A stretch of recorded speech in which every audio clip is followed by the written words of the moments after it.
Hey Spirit Soul, welcome back to For Soul's Sake. So good to have you here. Today's offering is simple, quiet, but like all things simple and sacred, it runs deep.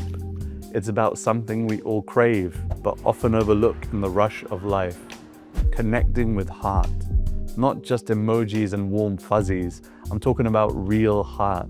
The kind that knows how to see, how to hold, how to love, without needing a reason. For soul's sake, for soul's sake. There's a line I've been sitting with lately. An analyzed mind gives maps and direction, but an understood soul gives love and affection.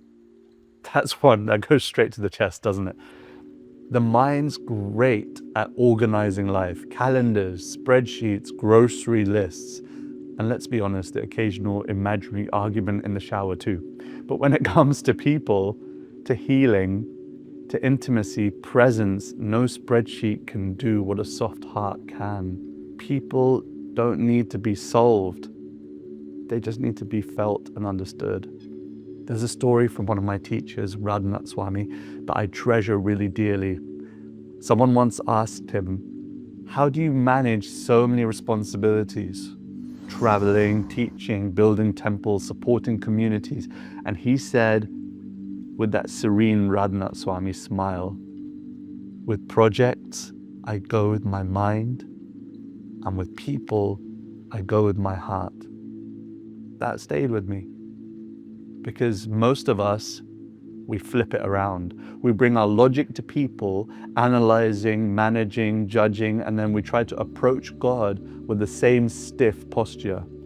But Bhakti says, come as you are, come messy, come real, come feeling, because Krishna, the supreme, the divine, the source of all love, isn't checking your thesis, they're listening for your longing. And in this tradition, we don't relate to God like a cold, cosmic concept. We relate to God like a beloved, a friend, a parent, a child, a lover, someone to laugh with, someone to cry with, someone to lean on. Not a deity to impress, but a person to love. And love doesn't happen in the head, it happens in the heart. And that's why practices like kirtan, japa, prayer, they move us. They don't just inform us, they transform us. They melt the walls, they open the door, they whisper. You don't have to figure it all out. Just feel, just show up, just be. So maybe today's episode isn't a lesson. Maybe it's just a reminder that you don't have to carry everything in your head. You're allowed to be soft like butter. Krishna likes butter. You're allowed to feel your way forward.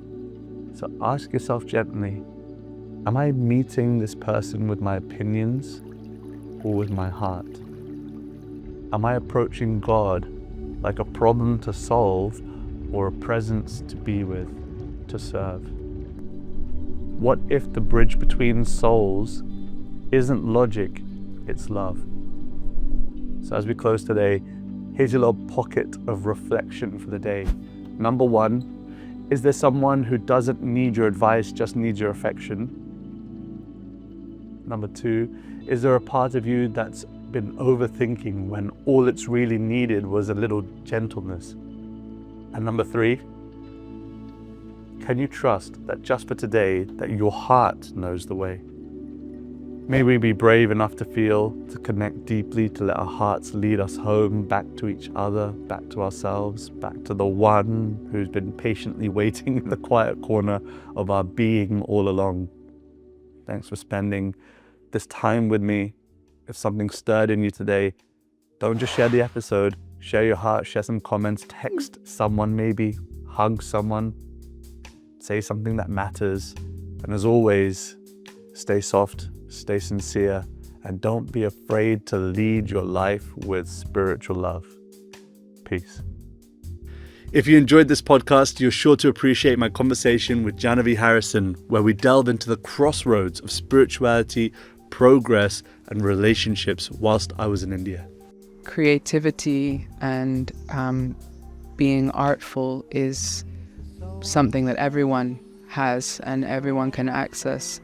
And I think it's more about, again, connecting to that deeper place within ourselves of intuition and playfulness, a sense of lightness, you know, which can be quite hard in life. There's a lot of things to feel heavy about, but we are much more like that naturally as children.